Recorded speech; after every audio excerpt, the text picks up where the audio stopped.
Hello，大家好，欢迎来到我的频道。សួស្តីអ្នកទាំងអស់គ្នាស្វាគមន៍មកកាន់ YouTube Channel របស់ខ្ញុំម្ដងទៀតអញ្ចឹងមុននឹងចូលមេរៀនយើងខ្ញុំសូមបញ្ជាក់អ្នកទាំងអស់គ្នាឡើងវិញតែការប៉ັດទៅតកតនៅចំណុចនេះខ្ញុំបានលើកឡើងមកហើយនៅវីដេអូមុនប៉ុន្តែវាជាធាតុសំខាន់ដែរអញ្ចឹងខ្ញុំលើកឡើងបកស្រាយម្ដងទៀតតកតនឹងសំឡេងនៃភាសាចិនចាអញ្ចឹងសំឡេងនៃភាសាចិនគឺបែងចែកជា4ហើយនៅមានករណីមួយទៀតគឺករណីអត់សំឡេងចាគេនិយាយបានថាវាជាធាតុសំខាន់ដូចទៅនឹងភីងអ៊ីអញ្ចឹងចាគឺវាមានលក្ខណៈផ្សារភ្ជាប់គ្នាអញ្ចឹងក្រៅពីសំឡេង4ហ្នឹងគឺនៅមានករណីមួយទៀតគឺករណីអត់សំឡេងដែលហៅថាឈីងតាន់សឹងអញ្ចឹងឈីងហ្នឹងមានន័យថាស្រាលតាន់ហ្នឹងមានន័យថាខ្លីសឹងហ្នឹងមានន័យថាសំឡេងអញ្ចឹងសំឡេងហ្នឹងស្រាលហើយខ្លីទៀតវាអត់ដូចសំឡេងទី1ទេចាការដាក់សំឡេងនេះសំឡេងទាំង4ដែលខ្ញុំបានបង្ហាញមុននោះការដាក់សំឡេងគឺដាក់ទៅលើស្រៈគឺអត់អាចដាក់ទៅលើព្យញ្ជនៈបានទេចាហើយវាមានករណីមួយទៀតកាលណាដែលភីងអ៊ីនោះគឺជាករណីស្រៈបូកជាមួយនឹងស្រៈអញ្ចឹងគេមើលទៅលើលំដាប់លំដោយនៃស្រៈថាតើស្រៈណាមកមុនបើសិនជាស្រៈនឹងមានលំដាប់លំដោយមកមុនអញ្ចឹងគេដាក់សំឡេងទៅលើស្រៈនឹងហើយចាដូចជានេះខ្ញុំបង្ហាញជាផ្ទាំងស្រៈឲ្យអ្នកទាំងអស់គ្នាមើលចាអញ្ចឹងយើងមើលទៅស្រៈ A មកមុនស្រៈ O អញ្ចឹងក្នុងករណីដែរវាជាស្រៈផ្គុំគ្នាឧទាហរណ៍ថាស្រៈ អោអញ្ចឹងការដាក់សំឡេងលើស្រៈ អោនេះគឺប្រកាសជាដាក់ទៅលើអក្សរ A ហើយចាដោយសារតែ A វាមកមុន O ចាតោះឥឡូវយើងកុំឲ្យខាត់ពេលយូរយើងចូលមេរៀនយើងតែម្ដងអូខេអ្នកទាំងអស់គ្នាអញ្ចឹងថ្ងៃហ្នឹងមេរៀនរបស់យើងគឺរៀនអំពីពណ៌ដែលក្នុងនេះផងដែរខ្ញុំបានស្រង់ជាពណ៌ដែលយើងអាសាឃើញរាល់ថ្ងៃណាចាអញ្ចឹងពណ៌ភាសាចិនហៅថា颜色តោះអញ្ចឹងមកមើលពណ៌ទី1ពណ៌ក្រហមដែលភាសាចិនគេហៅថា红色អញ្ចឹងអក្សរហុងបានមកពីភីងអ៊ីហឺបូកជាមួយនឹងស្រៈអុងហើយបូកជាមួយនឹងសំឡេងទី2ចាអញ្ចឹងសំឡេងទី2វារៀបបាសឡើងលើយើងអត់ត្រូវការឲ្យយើងសង្កត់សំឡេងចុះទេតោះអានអរគ្នាហឺអុងហុងហឺអុងហុងអញ្ចឹងពណ៌ចាន់ហៅថាសអញ្ចឹងសនេះបានមកពីព្យញ្ជនៈសបូកជាមួយនឹងស្រៈហើយសំឡេងទី4តោះប្រកបអរគ្នាស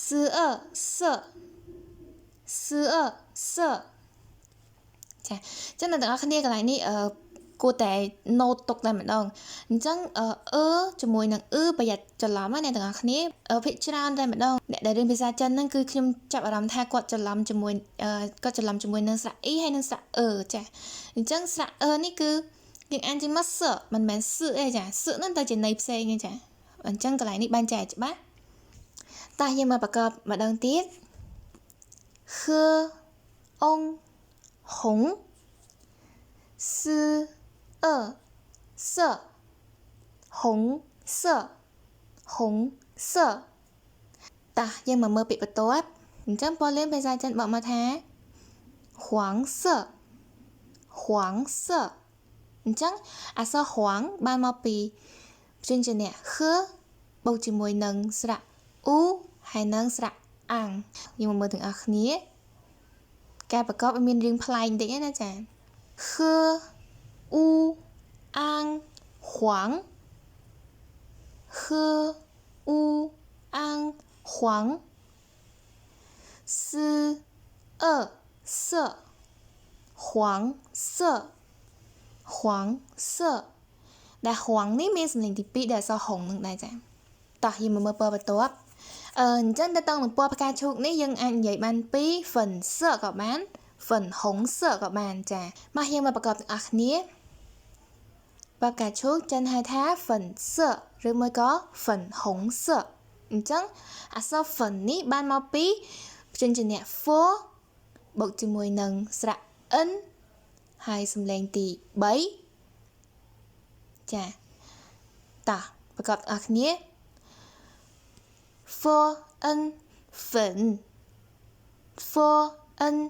粉អញ្ចឹងអ្នកទាំងអស់គ្នាមានចាប់អារម្មណ៍អត់ថាសម្លេងទី2ហើយសម្លេងទី3គឺខុសគ្នាដាច់តែម្ដងចាអញ្ចឹងសម្លេងទី2យើងគ្រាន់តែវាយើងលើកសម្លេងឡើងលើបន្តិចទៅប៉ុន្តែសម្លេងទី3ហ្នឹងគឺទាមទារយើងតម្លាក់សម្លេងសកត់សម្លេងចុះគឺដូចសញ្ញា tick ហ្នឹងចឹងតែម្ដងចាប៉ុន្តែបើសិនជាចង់ប្រើប្រាស់នៅក្នុងការសន្ទនាប្រចាំថ្ងៃអីគឺមិនបាច់សម្លេងទី3ហ្នឹងគឺមិនបាច់កាត់កងខ្លាំងពេកទេអូខេមកមើលពណ៌ផ្កាឈូកនេះម្ដងទៀត for n 粉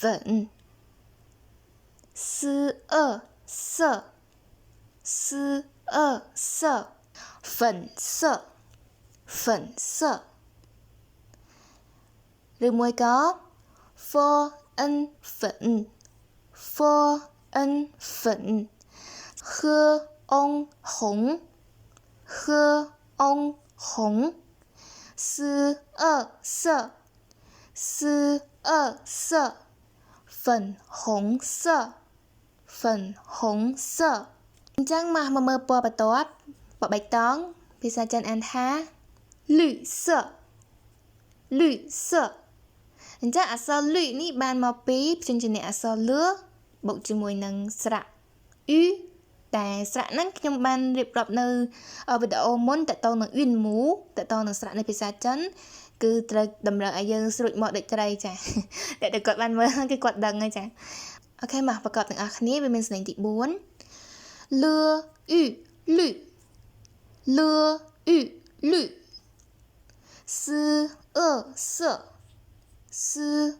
色绿色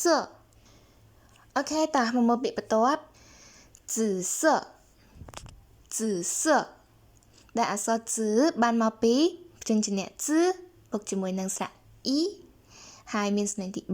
អញ្ចឹងកន្លែងនេះដែរវីដេអូមុនតកតងនឹងស្នាក់ឲ្យខ្ញុំបានបកស្រាយរួចមកហើយដែរតកតងនឹងហេតុអីបានជា e បដូរសូទៅជា វិញពេលដែលប្រកបចាអញ្ចឹងក្នុងករណីនេះខ្ញុំលើកមកសង្ខេបត្រួស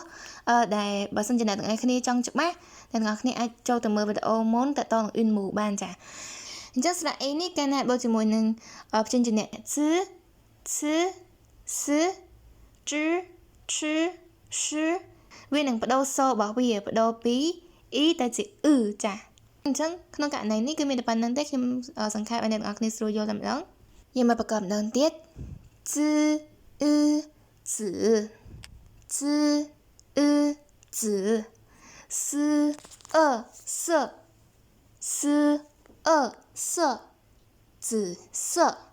紫色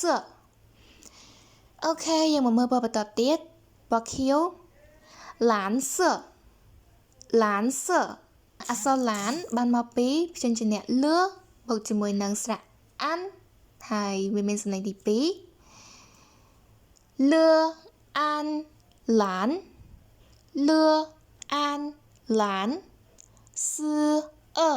色蓝色តោះមកមើលពណ៌បន្ទាប់ពណ៌ខ្មៅ黑色អញ្ចឹងអក្សរហេនេះបានមកពីព្យញ្ជនៈអក្សរខបូកជាមួយនឹងស្រៈអេហើយវាមានសម្លេងទី1សម្លេងស្រាលខអេហេ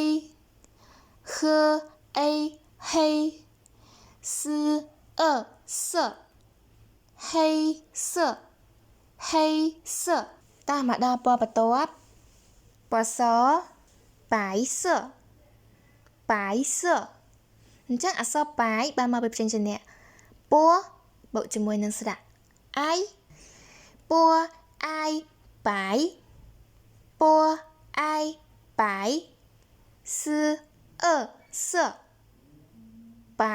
ស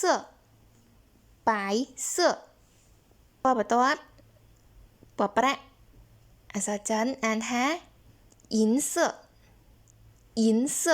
អញ្ចឹងអ្នកទាំងអស់គ្នាស្ដាប់សលេងខ្ញុំអានឲ្យបានច្បាស់កន្លែងនេះមិនមែន in គឺ in ចាដែលពាក្យអង់គ្លេសហ្នឹងគឺ in out ហ្នឹងណាចាខ្ញុំនិយាយអញ្ចឹងស្រួលយល់ជាងin មិនមែន in ទេណាចាបញ្ជាក់ឲ្យបញ្ជាក់ម្ដងទៀតចាអញ្ចឹងអក្សរ in បានមកពីព្យញ្ជនៈ e បូកជាមួយនឹងស្រៈ in ហើយវាមានសម្លេងទី2 e in